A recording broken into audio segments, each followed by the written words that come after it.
Pattikkad government lower primary സ്കൂളിന്റെ 117ാം school വാർഷികവും അധ്യാപക രക്ഷകർത്താ ദിനവും ആഘോഷിച്ചു. സ്കൂൾ അങ്കണത്തിൽ വെച്ച് നടന്ന പരിപാടി പാണഞ്ചേരി ഗ്രാമപഞ്ചായത്ത് പ്രസിഡന്റ് പി രവീന്ദ്രൻ ഉദ്ഘാടനം ചെയ്തു. പാണഞ്ചേരി ഗ്രാമപഞ്ചായത്ത് വൈസ് പ്രസിഡന്റ് സാവത്രി സദാനന്ദൻ അധ്യക്ഷത വഹിച്ചു. പ്രധാനാധ്യാപക സുധ വി സ്വാഗതം പറഞ്ഞ ചടങ്ങിൽ ഒല്ലൂക്കര ബ്ലോക്ക് പഞ്ചായത്ത് മെമ്പർ രമ്യ രാജേഷ്, പാണഞ്ചേരി ഗ്രാമപഞ്ചായത്ത് വികസന standing committee chairman T Jalajan, ക്ഷേമകാര്യ standing committee chairperson Subaida Aboobacker, ward member Rani Joy, PTA president Sarun PP, SMC chairman Jibi John, SMC അംഗം MR Chandrasekharan master, MPTA president Aswathy KR എന്നിവർ സംസാരിച്ചു. തുടർന്ന് കുട്ടികളുടെ വിവിധ കലാപരിപാടികളും അരങ്ങേറി. ഞങ്ങൾ കുറച്ചധികം സമയമായി ഇവിടെ ഇരിക്കുകയാണ്. ഇതിനുശേഷം കുട്ടികളുടെ കലാപരിപാടികൾ ഇവിടെ ആരംഭിക്കുന്നതാണ്. അപ്പോൾ അതൊക്കെ കാണുന്നതിനും പ്രോത്സാഹിപ്പിക്കുന്നതിനുമൊക്കെയാണ് നമ്മളെല്ലാം തന്നെ ഇവിടെ എത്തിച്ചേർന്നിരിക്കുന്നത്. നമുക്കറിയാം, നമ്മുടെ ഒരുപക്ഷെ കേരളത്തിലെ തന്നെ ഏറ്റവും നല്ല ലോവർ പ്രൈമറി സ്കൂളുകളിൽ ഒന്നാണ് നമ്മുടെ വിദ്യാലയം. അധ്യാപകരും രക്ഷകർത്താക്കളും വിദ്യാർത്ഥികളും അതോടൊപ്പം തന്നെ നമ്മളെ സഹായിച്ചു കൊണ്ടിരിക്കുന്ന ത്രിതല പഞ്ചായത്ത് സംവിധാനവും നമ്മുടെ ബഹുമാന്യനായ റവന്യൂ വകുപ്പ് മന്ത്രി ശ്രീ അഡ്വക്കേറ്റ് K രാജൻ ഉൾപ്പെടെ നമ്മുടെ ഈ വിദ്യാലയത്തിന് പ്രത്യേകം ശ്രദ്ധ കൊടുത്തുകൊണ്ടാണ് ഈ വിദ്യാലയത്തെ ഒരുപക്ഷെ ഇന്ത്യയിലെ തന്നെ ഏറ്റവും നല്ല LP സ്കൂളായി ഉയർത്തിക്കൊണ്ടുവരുന്നതിന് ഞാൻ ഈ മുകളിൽ പറഞ്ഞ എല്ലാവരുടെയും നിരന്തരമായ പരിശ്രമമായിട്ടാണ് നമുക്കത് സാധിച്ചെടുത്തിരിക്കുന്നത്. എങ്കിലും നമുക്ക് ഇനിയും പണി പൂർത്തീകരിക്കേണ്ട ഒട്ടേറെ കാര്യങ്ങൾ നമുക്ക് ഇവിടെ ഉണ്ട്. സാധാരണ ഒരു സർക്കാർ വിദ്യാലയത്തിൽ മക്കളെ പഠിപ്പിക്കാനായിട്ട് പലരും തയ്യാറാവില്ല. സർക്കാർ വിദ്യാലയം അല്ലെങ്കിൽ സർക്കാർ ആസ്പത്രി എന്നൊക്കെ പറഞ്ഞാൽ അത് മോശപ്പെട്ടതായിട്ടാണ് നമ്മൾ നാളെ വരെയൊക്കെ കണ്ടുകൊണ്ടിരുന്നത്. എന്നാൽ സർക്കാർ ജോലി എന്ന് പറഞ്ഞാൽ അത് ഭയങ്കര ഇഷ്ടമാണ്, അല്ലേ? വേറെ എന്ത് ജോലി കിട്ടിയില്ലെങ്കിലും സർക്കാർ ജോലി കിട്ടണമെന്ന് പറഞ്ഞ് ആഗ്രഹിക്കുന്ന ആളുകളാണ് നമ്മളിൽ പലരും. പക്ഷെ സർക്കാർ വിദ്യാലയങ്ങളെ നമ്മൾ അത്ര പരിപോഷിപ്പിക്കാറില്ല. എന്നാൽ നമ്മുടെ കേരളം ഭരിച്ചുകൊണ്ടിരിക്കുന്ന ഇടതുപക്ഷ സർക്കാർ പൊതുവിദ്യാഭ്യാസ മേഖലയെ ശക്തിപ്പെടുത്തുന്നതിന് വേണ്ടി സാധാരണക്കാരും പാവപ്പെട്ടവരുമായ ആളുകളുടെ മക്കൾക്ക് ഉയർന്ന നിലവാരത്തിലുള്ള വിദ്യാഭ്യാസം ലഭ്യമാക്കി കൊടുക്കണം എന്നതിൻ്റെ അടിസ്ഥാനത്തിലാണ് സർക്കാർ 4 മിഷനുകൾ ഏർപ്പെടുത്തിയതിൽ ഒന്ന് പൊതുവിദ്യാഭ്യാസ യജ്ഞം എന്ന പേരിൽ അറിയപ്പെടുന്നത്. അതുകൊണ്ട് തന്നെ കുട്ടികൾക്ക് വിദ്യാഭ്യാസം നല്ല രീതിയിൽ എത്തിച്ചേരണമെങ്കിൽ, അവരുടെ മനസ്സിലേക്ക് കയറണമെങ്കിൽ നല്ല ഭൗതിക സാഹചര്യങ്ങൾ ഒരുക്കി കൊടുക്കണം. ഏതെങ്കിലും ഒരു കാലൊടിഞ്ഞ ബെഞ്ചിൽ പോയിരുന്നിട്ടോ ഒടിഞ്ഞു തൂങ്ങിയ ബോർഡിലോ ഒന്നും വിദ്യാഭ്യാസം നടത്തിയാൽ കുട്ടികൾക്ക് അതൊന്നും മനസ്സിൽ കയറില്ല എന്നുള്ളത് കൊണ്ട് ഭൗതിക സാഹചര്യങ്ങളെ മെച്ചപ്പെടുത്തുന്നതിന് വേണ്ടിയിട്ട് കോടിക്കണക്കിന് രൂപയാണ് നമ്മുടെ സംസ്ഥാന സർക്കാർ വിവിധ സർക്കാർ വിദ്യാലയങ്ങൾക്ക് വേണ്ടി ചെലവഴിക്കപ്പെടുന്നത്. ഇവിടെയും ഏകദേശം 5 കോടിയിലേറെ രൂപ ഇവിടെ ചെലവഴിച്ചു കൊണ്ടിരിക്കുകയാണ്. പലതും പണി പൂർത്തീകരിച്ചു. ഇനിയും പണി പൂർത്തീകരിക്കാനുള്ള ഒട്ടേറെ വർക്കുകൾ നടക്കുന്നുണ്ട്. ഇനിയും പണം നമുക്ക് ആവശ്യമുണ്ട്. നമ്മുടെ ഭൗതിക വിദ്യാലയത്തിൻ്റെ ഭൗതിക സാഹചര്യം മെച്ചപ്പെടുത്തുന്നതിന് വേണ്ടി ഏകദേശം 500-ലധികം വിദ്യാർത്ഥികളെ ഈ വിദ്യാലയത്തിലേക്ക് വിടാൻ നമ്മുടെ പാണഞ്ചേരിയിലെ പ്രിയപ്പെട്ട രക്ഷിതാക്കൾ തയ്യാറായിട്ടുണ്ട്. അതിൻ്റെ ഏറ്റവും പ്രധാനപ്പെട്ട കാരണം എന്ന് പറയുന്നത് 1, ഭൗതിക സാഹചര്യങ്ങൾ വലുതായി, 2, വിദ്യാഭ്യാസ നിലവാരം നന്നായി. അതോടൊപ്പം ആ വിദ്യാഭ്യാസ നിലവാരം ഉയർത്തിക്കൊണ്ടുവരണമെങ്കിൽ ഇവിടെ പഠിപ്പിക്കുന്ന അധ്യാപകരുടെ നിലവാരം ഉയരണം. ഇവിടുത്തെ അധ്യാപകരുടെ ഒരു പ്രധാന പ്രത്യേകത എന്ന് പറയുന്നത് എല്ലാവരും വളരെ സജീവമായി തങ്ങളിൽ അർപ്പിതമായിരിക്കുന്ന ഉത്തരവാദിത്വം നിറവേറ്റുന്നതിന് എപ്പോഴും നിറഞ്ഞ മനസ്സോടുകൂടി പ്രവർത്തിക്കുന്നു എന്നുള്ളതാണ്. പല വിദ്യാലയങ്ങളിലും അധ്യാപകർ നല്ലതായിട്ട് ഉത്തരവാദിത്വം നിറവേറ്റാൻ തയ്യാറാണെങ്കിലും രക്ഷിതാക്കളുമായിട്ടൊരു ചെറിയ കുറക്കലുണ്ടാകും, അല്ലേ?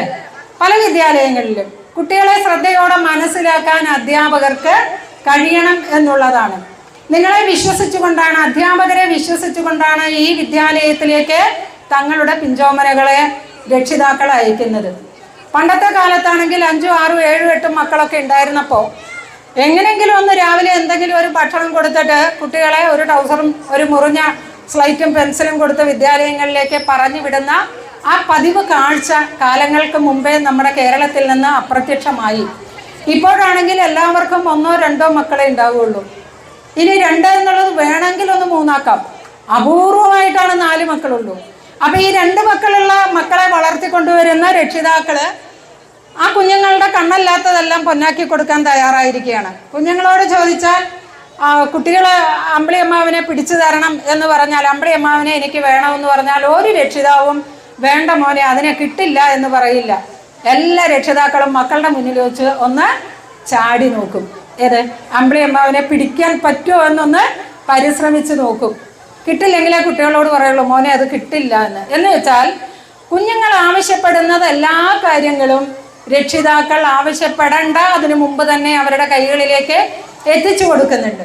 തങ്ങളുടെ വിദ്യാഭ്യാസത്തിന്, തങ്ങളുടെ വരുമാനത്തിൻ്റെ ഏറ്റവും നല്ലൊരു തുക കുഞ്ഞുങ്ങളുടെ വിദ്യാഭ്യാസത്തിന് മാത്രമായിട്ടാണ് മാറ്റിവെക്കുന്നത്.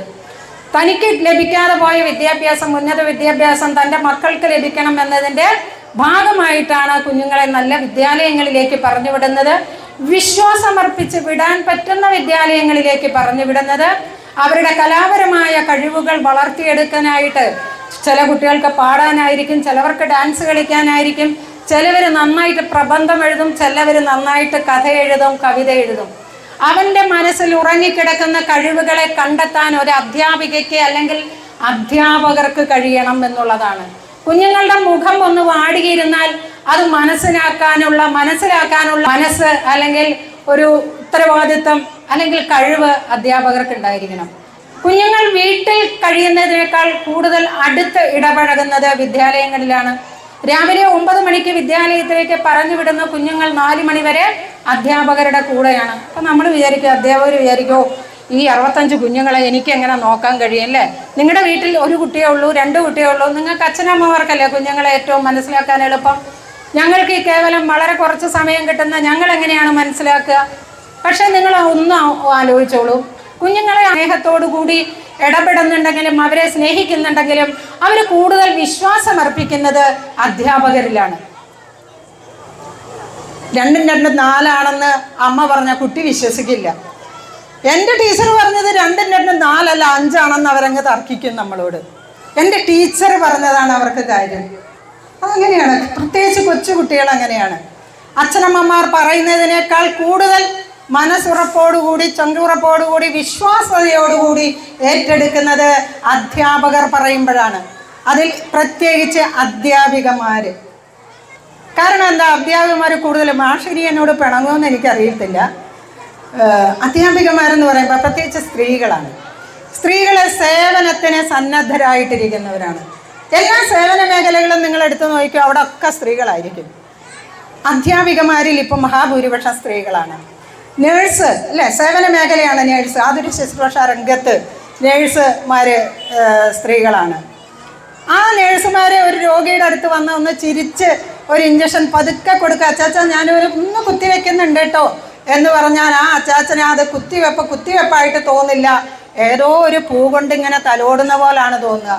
കാരണം എന്താ, ആ നേഴ്സിൻ്റെ ചിരിച്ച മുഖം, സന്തോഷമുള്ള മുഖം, അത് കാണുമ്പോൾ ഇത് പ്രിയപ്പെട്ടവരെ, നമ്മൾ ഇവിടെ ഭൂരിഭാഗം സ്ത്രീകളാണ്. മാഷൊക്കെ എന്നോട് ചിലപ്പോൾ പിണങ്ങിന്ന് വരും ഞാനിത് പറയുമ്പോൾ.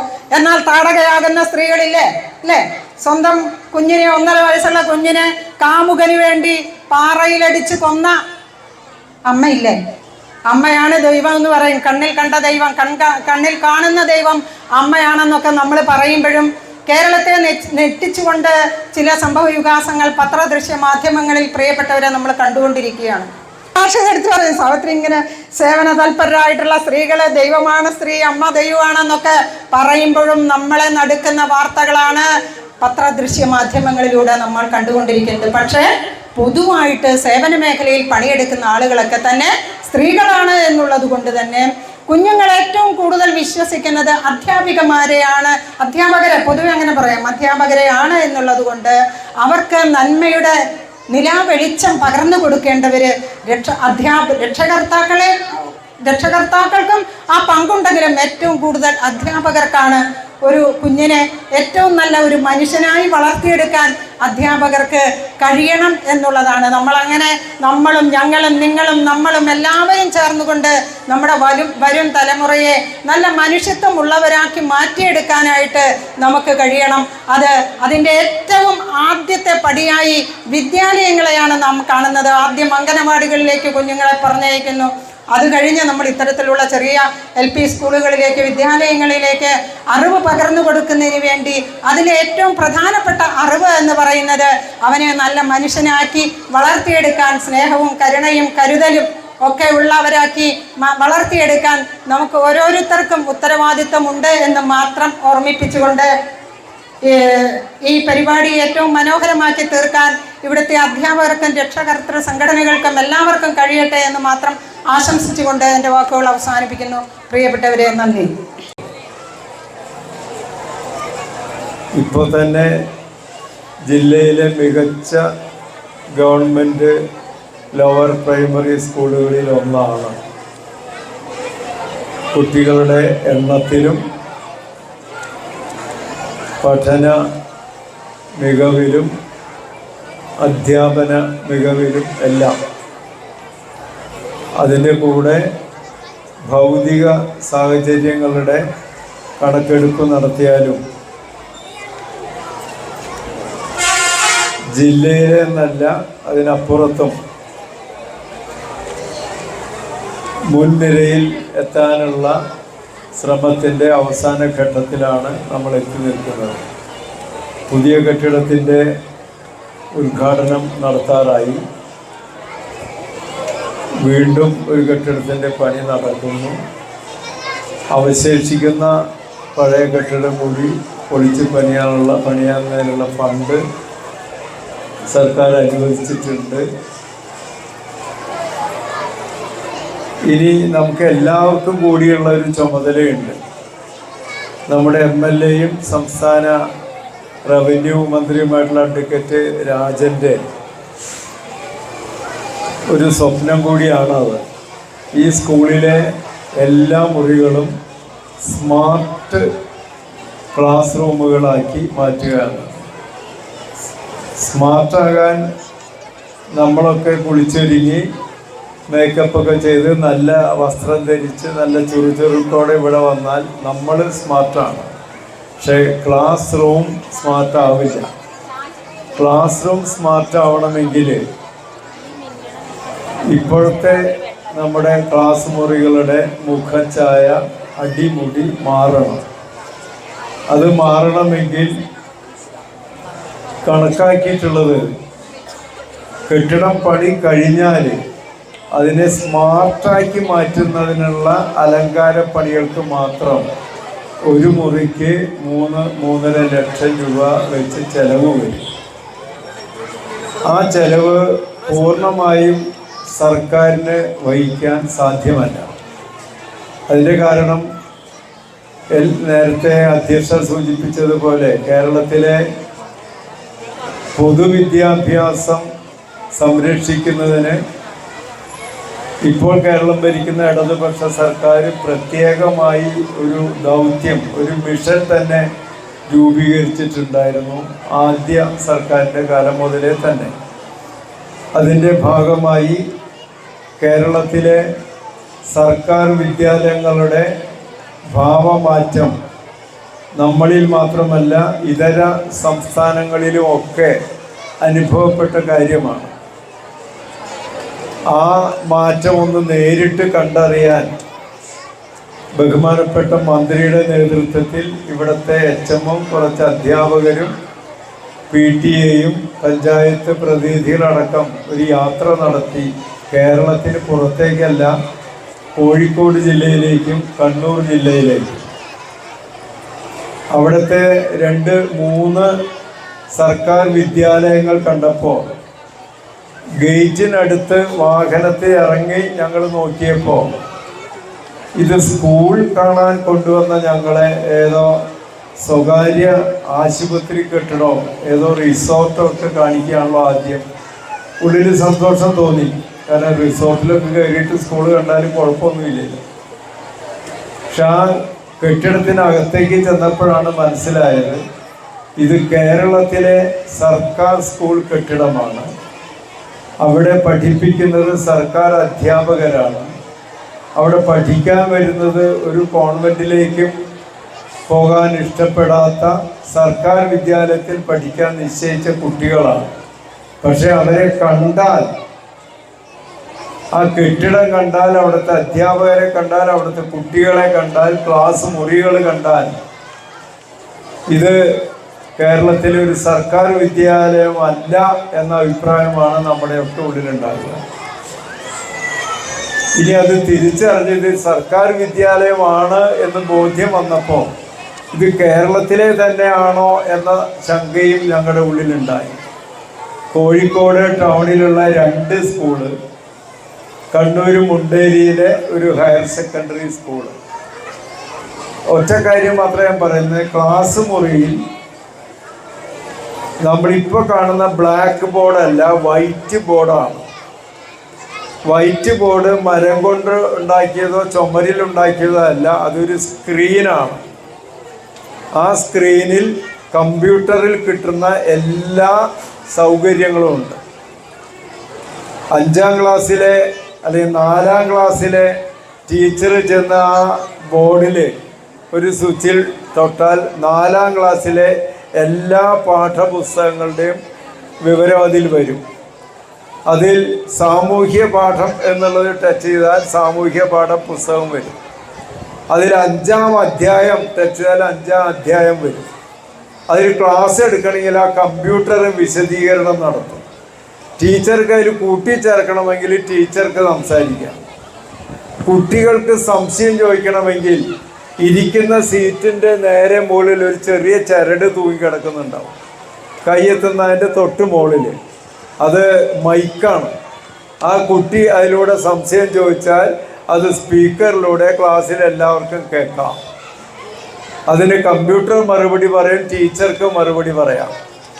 ചുരുക്കത്തിൽ ഒരൊറ്റ പുസ്തകവും സ്ലേറ്റും ഇല്ലാതെ നല്ല ഭംഗിയായി വസ്ത്രം ധരിച്ച് കുളിച്ച് മിടുക്കിയായി ഭക്ഷണമൊക്കെ കഴിച്ച് സ്കൂളിലേക്ക് വന്നാൽ മതി. പുസ്തകങ്ങളൊക്കെ ഈ ബോർഡിൽ റെഡിയാണ്. ഇനി അതിൽ കുട്ടിക്ക് ചെന്നൊന്ന് നോക്കണമെങ്കിൽ സ്റ്റുഡൻറ്റ് മോഡ് അതൊന്ന് ടച്ച് ചെയ്താൽ കുട്ടികൾക്കത് കൈകാര്യം ചെയ്യാനുള്ള എല്ലാ സൗകര്യമായി. ഇതൊക്കെ കേട്ടപ്പോൾ ആകെ ഞങ്ങൾ അത്ഭുതപ്പെട്ടു നിന്നു. വലിയ അത്ഭുതം വരാൻ പോണേ ഉള്ളൂ. ഇത് HMന് സ്വന്തം ഓഫീസ് മുറിയിലിരുന്നാൽ ഓരോ ക്ലാസ്സിലും അധ്യാപകരും വിദ്യാർത്ഥികളും പഠിപ്പിക്കലും പഠനം നടത്തുന്നതൊക്കെ മോണിറ്റർ ചെയ്യാൻ സാധിക്കുന്ന സംവിധാനം HMൻ്റെ മുറിയിൽ. അതിനേക്കാൾ അത്ഭുതകരം ലോകത്തെ അത് പാരീസിലായാലും ലണ്ടനിലായാലും അമേരിക്കയിലെ വാഷിങ്ടണിലായാലും എവിടെയൊക്കെ ഏറ്റവും നല്ല ലൈബ്രറികളുണ്ടോ ആ ലൈബ്രറികളിലെ കുട്ടികൾക്കും അധ്യാപകർക്കും ആവശ്യമായിട്ടുള്ള പുസ്തകങ്ങളൊക്കെ റെഫർ ചെയ്യാവുന്ന രീതിയിലുള്ള ലൈബ്രറി, ഡിജിറ്റൽ ലൈബ്രറി, അതും ഈ സർക്കാർ സ്കൂളിലുണ്ട്. ഇത് കേരളത്തിലെ പൊതുവിദ്യാഭ്യാസ സംരക്ഷണ യജ്ഞത്തിൻ്റെ ഭാഗമായി കണ്ണൂർ ജില്ലയിൽ MP ആയിരുന്ന രാകേഷും കോഴിക്കോട് MLA ആയിരുന്ന പ്രദീപും നേതൃത്വം കൊടുത്ത് മാറ്റം വരുത്തിയതാണ്. ആ മാറ്റത്തിൽ സാധ്യമായതൊക്കെ നമ്മുടെ LP സ്കൂളിൽ കൊണ്ടുവരിക എന്നതാണ് നമ്മുടെ മന്ത്രിയുടെ സ്വപ്നം. അത് നടപ്പാക്കാൻ അല്പസമയം കൂടിയേ വേണ്ടിവരുള്ളൂ. ഞാൻ ഇവിടെ ആവശ്യപ്പെടുന്നത്, ഇവിടെ വന്നിട്ടുള്ളവരും വരാത്തവരുമായിട്ടുള്ള ഓരോ രക്ഷിതാവും നമ്മുടെ മക്കൾ പഠിക്കുന്ന സ്കൂള് സ്മാർട്ടാക്കുന്നതിന് വേണ്ട സഹകരണം നിർബന്ധമായും നൽകണം. അത് മറച്ചു വയ്ക്കാതെ പറയാണ്. ഓരോ ക്ലാസ്സിലും 3-3.5 ലക്ഷം രൂപ വീതം മുടക്കി ഈ സംവിധാനമൊക്കെ ഒരുക്കാൻ സർക്കാരിനാകില്ല. അവിടെയും അങ്ങനെയാണ് നടന്നത്. അധ്യാപകരുടെയും രക്ഷിതാക്കളുടെയും മറ്റു നാട്ടുകാരുടെയും ഒക്കെ സഹകരണത്തോടെയാണ് ലോക ഉത്തര നിലവാരത്തിൽ കേരളത്തിലെ സർക്കാർ വിദ്യാഭ്യാസത്തിലെ സൗകര്യങ്ങൾ എത്തിക്കാൻ സാധിച്ചത്. അവിടുത്തെ ലീഡർ ഇവിടെ ഏഞ്ചൽ ഇരിക്കുന്നുണ്ട്. ഇതുപോലെ ആ സ്കൂളിലെയും ലീഡർമാരായിട്ടുള്ള പെൺകുട്ടികൾ ഞങ്ങളോട് ആ കാര്യങ്ങൾ വിശദീകരിച്ച് കേട്ടപ്പോൾ ഇതൊരു സർക്കാർ സ്കൂളിൽ പഠിക്കുന്ന കുട്ടിയാണോ? അത്ഭുതം തോന്നി. ആ മാറ്റം കേരളത്തിൽ വന്നുകൊണ്ടിരിക്കുന്നത് ഇഷ്ടപ്പെടാത്തൊരു വിഭാഗമുണ്ട്. ഇത് രാഷ്ട്രീയമൊന്നും അല്ല പറയുന്നത്, അത് നമ്മുടെ കേന്ദ്രം ഭരിക്കുന്നവർക്കാണ്. വിദ്യാഭ്യാസം ഓരോ സംസ്ഥാനത്തും ഏത് നിലവാരത്തിൽ എത്തി നിൽക്കുന്നു എന്ന് പരിശോധിക്കാൻ കേന്ദ്ര സർക്കാരിന് സംവിധാനമുണ്ട്. കണക്കുകളുടെ, സ്ഥിതി വിവര കണക്കുകളുടെ, വസ്തുതകളുടെ അടിസ്ഥാനത്തിൽ. നിവൃത്തികേട് കൊണ്ട് അവർക്ക് പറയേണ്ടി വരികയാണ് ഏറ്റവും നല്ല വിദ്യാഭ്യാസം നടക്കുന്ന സംസ്ഥാനം കേരളം, ഏറ്റവും നല്ല ഭരണം, സദ്ഭരണം നടക്കുന്ന സംസ്ഥാനം കേരളം, വ്യവസായം തുടങ്ങുന്നതിന് ഏറ്റവും നല്ല ഭൗതിക സാഹചര്യങ്ങളുള്ള സംസ്ഥാനം കേരളം. ശാസ്ത്ര വിഷയങ്ങളിൽ നമ്മുടെ ഹൈസ്കൂളിലത്തെ ടീച്ചർ അവിടെ ഇരിക്കുന്നുണ്ട്, പച്ച ഷാളൊക്കെ ഇട്ടിട്ട്. സർക്കാർ സ്കൂളിൽ പഠിക്കുന്ന പാവപ്പെട്ട വീട്ടിലെ കുട്ടികളുടെ ശാസ്ത്ര ചിന്ത പോഷിപ്പിച്ചെടുത്ത് സംസ്ഥാന തലത്തിലും അഖിലേന്ത്യാ തലത്തിലും ഒക്കെ മത്സരങ്ങളിൽ പങ്കെടുപ്പിച്ച് വലിയ വലിയ എന്ന് പറഞ്ഞാൽ സർക്കാരിൻ്റെ ഉടമസ്ഥയിൽ അല്ലാത്ത വലിയ എന്ന് പറയാവുന്ന സ്കൂളുകളിലെ കുട്ടികളോട് മത്സരിച്ച് സമ്മാനം വാങ്ങിക്കാൻ പ്രാപ്തരാക്കിയ അധ്യാപകരും നമ്മുടെ ഇവിടുത്തെ സർക്കാർ സ്കൂളിലുണ്ട്. അതിന് അവരുടെ പ്രചോദനം ഉൾക്കൊണ്ട് കുട്ടി ശാസ്ത്രജ്ഞന്മാരാകാനുള്ള കഴിവുള്ള കുട്ടികളും നമ്മുടെ സർക്കാർ സ്കൂളിലുണ്ട്. ഇവിടെ പഠിച്ച് നേരെ അപ്പുറത്തെ മതിൽ കടന്ന് 6ാം ക്ലാസ്സിലേക്ക് 8ാം ക്ലാസ്സിലേക്കോ ടീച്ചറെ യെസ്, ഇവിടുത്തെ കഴിഞ്ഞ് അവിടുത്തെ 5ാം ക്ലാസ്സിലേക്ക് എത്തിയപ്പോഴേക്കും അവിടുത്തെ ടീച്ചറുടെ കയ്യിൽ കിട്ടി. അപ്പോൾ ഞാൻ പറയുക, അവിടെ എത്തിയപ്പോൾ മാത്രമാണോ ആ കുട്ടികൾ ശാസ്ത്ര മത്സരത്തിൽ പങ്കെടുത്ത് വിജയിക്കാൻ ഉള്ള കഴിവ് നേടിയത്? അല്ല. ഈ സ്കൂളിലെ അധ്യാപകർ ഈ സ്കൂളിലെ ക്ലാസ് മുറിയിലിരുത്തി പഠിപ്പിച്ചപ്പോൾ ആ കുട്ടികളിൽ ഉണർന്ന ശാസ്ത്ര ബോധം, ശാസ്ത്ര ചിന്ത, അത് കുറച്ചുകൂടി പോഷിപ്പിക്കാൻ പ്രാപ്തിയുള്ള അധ്യാപകർ അപ്പുറത്തും ഉണ്ടായപ്പോൾ നമ്മുടെ സർക്കാർ സ്കൂളുകളിൽ നമ്മുടെ കുട്ടികൾ പഠിച്ചാൽ അവർ ISROയുടെ ചെയർമാനും ലോകമറിയുന്ന ശാസ്ത്രജ്ഞന്മാരും ഒക്കെ അറിയുന്ന രീതിയിൽ വളർച്ചയിലേക്ക് എത്താൻ പ്രാപ്തമാക്കാൻ പറ്റിയ കളരികളാണ് ഈ LP സ്കൂളും തൊട്ടപ്പുറത്തുള്ള സർക്കാർ ഹൈസ്കൂളും എന്നിവിടുത്തെ അധ്യാപകരും നാട്ടുകാരും തിരിച്ചറിയണം. നമ്മൾ ഈ സ്കൂളിൻ്റെ വാർഷികത്തിൽ പങ്കെടുത്തു, അച്ഛനും അമ്മയും വന്നിരുന്നു. എൻ്റെ മോളുടെ ഡാൻസ് എപ്പോഴാണ് വരിക? അത് കണ്ടു. ഇനി നമുക്ക് പോകാൻ മോളെ. അപ്പോൾ ബാക്കിയുള്ള മക്കളുടെ ഡാൻസോ അതും കാണണ്ടേ? അത് ഇവിടുത്തെ അധ്യാപകരും MPTA പ്രസിഡന്റ് ഡാൻസുകാരിയാന്ന് തോന്നുന്നത്, അവരൊക്കെ പഠിപ്പിച്ചെടുത്തതല്ലേ? അപ്പോൾ എല്ലാ കുട്ടികളും നമ്മുടെ മക്കളാണ്. ഇതൊക്കെ പറയുമ്പോൾ ചില കാര്യങ്ങൾ അതൊക്കെ വടക്കേ ഇന്ത്യയിൽ നടക്കുക. അവിടുത്തെ ആളുകൾ സംസ്കാരമില്ല, വിദ്യാഭ്യാസമില്ല, ക്രൂരന്മാരാണ്.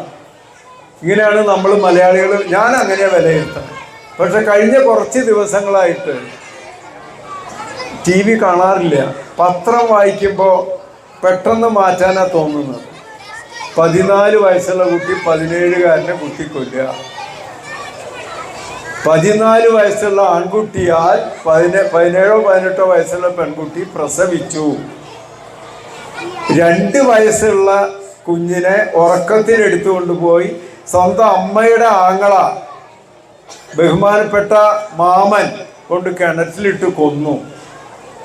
അപ്പോൾ ഞാൻ ആശിച്ചു പോയി, ഇത് കേരളത്തിലല്ലാതാവട്ടെ. പക്ഷെ വായിക്കുമ്പോൾ നമ്മുടെ നാട്ടിലാണ്, കേരളത്തിലാണ്, നമുക്ക് പരിചയമുള്ള സ്ഥലത്താണ്, നമ്മുടെ മലയാളികളാണ്. അങ്ങനെ ആയിത്തീരുന്നത് ആരുടെ കുറ്റ? അമ്മമാർ പറയും ടീച്ചർമാർ ശരിക്കും നോക്കേണ്ടതായിരുന്നു, അല്ലേ? അവിടെ ഒരു തിരുത്താണ് ഞാൻ പറയുന്നത്, ഞാൻ എല്ലാ സ്ഥലത്തും പറയുന്നത്, എന്നെ നിങ്ങളുടെ ശത്രുവാക്കിക്കോ. കുട്ടികൾ ഇത്തരം സ്വഭാവ ദൂഷ്യം കാണിച്ചാൽ പ്രധാന ഉത്തരവാദി പ്രധാന അധ്യാപികയല്ല, പെറ്റമ്മയാണ്. അതുകൊണ്ട് അമ്മമാര് കുഞ്ഞുങ്ങളെ ഈ LP സ്കൂളിൽ പഠിക്കുന്ന പ്രായത്തിൽ അധ്യാപകർ ചെയ്യുന്നതിനേക്കാൾ കൂടുതലായിട്ട് വീട്ടിൽ സ്വഭാവ രൂപീകരണം നടത്താനുള്ള കഠിന ശ്രമം നടത്തണം. ഈ പ്രായത്തിൽ അവര് നല്ല രീതിയിൽ ചിന്തിച്ചാൽ, നന്മ ചെയ്യാൻ ശീലിച്ചാൽ, മറ്റുള്ളവരെ സഹായിക്കാൻ ശീലിച്ചാൽ, അപ്പുറത്തെ കുട്ടിയും എന്നെ പോലെ തന്നെയാണ്, ഒരു മിഠായി കിട്ടിയാൽ പകുതി അവൾക്കും കൂടി ഷെയർ ചെയ്യാനുള്ള മനോഭാവം ഉണ്ടാക്കിയെടുത്താൽ ആ കുട്ടി വളരുമ്പോൾ നമ്മൾ ഈ വായിക്കുന്ന വാർത്തകളൊന്നും സൃഷ്ടിക്കുന്നവനാകില്ല. മനസ്സിന് ധൈര്യമില്ലാത്ത, എൻ്റെ വീടിൻ്റെ അടുത്ത് നല്ല കാണാൻ സുന്ദരനായിട്ടുള്ള, പഠിക്കാൻ മിടുക്കനായിട്ടുള്ള, പൊതുപ്രവർത്തന പരിചയമുള്ള, പൊതുപ്രവർത്തനം നടത്തിക്കൊണ്ടിരിക്കുന്ന വിദ്യാർത്ഥിയായിട്ടുള്ള 23-കാരൻ പ്രണയിച്ച പെൺകുട്ടി ഫോൺ എടുത്തില്ല 3 ദിവസം. അപ്പോൾ കൂട്ടുകാരോടൊത്ത് വൈകുന്നേരം കുറച്ച് വർത്തമാനം പറഞ്ഞിരുന്നു. പിന്നെ ഞാൻ ഇപ്പോൾ വരാമെന്ന് പറഞ്ഞ് ബൈക്ക് എടുത്ത് പോയി. ഒരു കുപ്പിയിൽ പെട്രോൾ വാങ്ങിച്ചു. പെൺകുട്ടിയുടെ വീട്ടിൽ ചെന്നു. അവർ കതക് തുറന്നവർ പെൺകുട്ടിയെ കാണാൻ അനുവദിച്ചില്ല, കതക് അടച്ചു. ആ വീടിൻ്റെ വരാന്തയിൽ വെച്ച് പെട്രോൾ ഒഴിച്ച് തീ കത്തിച്ച് മരിച്ചു. ആ വീട്ടുകാർക്ക് മാത്രമാണോ നഷ്ടം? മകൻ നഷ്ടപ്പെട്ടതിന് നമ്മുടെ പഞ്ചായത്തിലാണ്. നമുക്കൊക്കെ നഷ്ടമല്ലേ അത്? ഏത് രാഷ്ട്രീയമാകട്ടെ, ഏത് മതമാകട്ടെ, നമുക്കൊക്കെ നഷ്ടം. 23 വയസ്സുള്ള മിടുക്കനായിട്ടുള്ള ഒരു ആൺകുട്ടി, മനസ്സുറപ്പില്ല, പ്രശ്നങ്ങളെ നേരിടാനുള്ള അറിവ് കുറവ്, പ്രശ്നങ്ങൾ കൂട്ടുകാരോടൊത്ത് ഷെയർ ചെയ്യാനുള്ള മനസ്സില്ലായ്ക, ഇതൊക്കെ മാറ്റിയെടുക്കേണ്ടത് അമ്മമാരാണ്. എന്ത് പ്രശ്നവുമായിട്ട് നമ്മുടെ മക്കൾ, ഏത് പ്രശ്നം അത് തുറന്ന് എൻ്റെ അമ്മയോട്, എൻ്റെ ചേട്ടനോട്, അനുജനോട്, അച്ഛനോട്, കൂട്ടുകാരനോട് പറയാനുള്ള ഒരു മനസ്ഥിതി ഉണ്ടാക്കിയെടുക്കാൻ അമ്മമാർക്ക് സാധിക്കണം.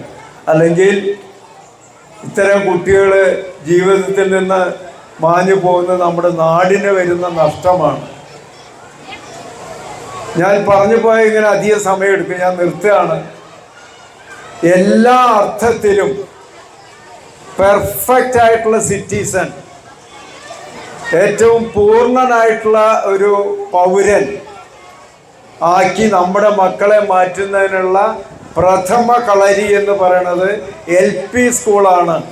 അത് അധ്യാപകരും രക്ഷിതാക്കളും PTA അംഗങ്ങളും എല്ലാവരും തിരിച്ചറിഞ്ഞ് നമ്മുടെ മക്കളെ നാടിനുപകരിക്കുന്ന, സമൂഹത്തിനുപകരിക്കുന്ന, നന്മ ചെയ്യുന്ന, എല്ലാവരെയും സ്നേഹിക്കുന്ന, കുറ്റകൃത്യത്തിൽ പെടാത്ത, ലഹരി ഉപയോഗിക്കാത്ത മക്കളാക്കി വളർത്തിയെടുക്കാൻ ഈ വാർഷിക യോഗം പോലും ഉപയോഗപ്പെടുത്തുന്നത് അധ്യാപക രക്ഷാകർതൃ ദിനം കൂടിയാണ്. അതിന് നമുക്ക് സാധിക്കട്ടെ എന്ന് ആശംസിച്ചുകൊണ്ട് ഈ സ്കൂളിൻ്റെ 117 വർഷത്തെ ചരിത്രമുള്ള സ്കൂളാണ്. ആ പാരമ്പര്യം കൂടുതൽ ഉയരങ്ങളിലേക്ക് എത്തിക്കാൻ ആകുന്ന വിധത്തിൽ നമ്മുടെ പ്രവർത്തനം ചിട്ടപ്പെടുത്താൻ നമുക്ക് കഴിയണം എന്നുകൂടി അഭ്യർത്ഥിച്ചുകൊണ്ട്, ആശിച്ചുകൊണ്ട് ഈ വാർഷികാഘോഷം ഉദ്ഘാടനം ചെയ്തതായി അറിയിച്ചുകൊണ്ട് എൻ്റെ എളിയ വാക്കുകൾ നിർത്തുന്നു. കൂടുതൽ പ്രാദേശിക വാർത്തകൾക്ക് പാണഞ്ചേരി അപ്ഡേഷൻ സബ്സ്ക്രൈബ് ചെയ്യുക.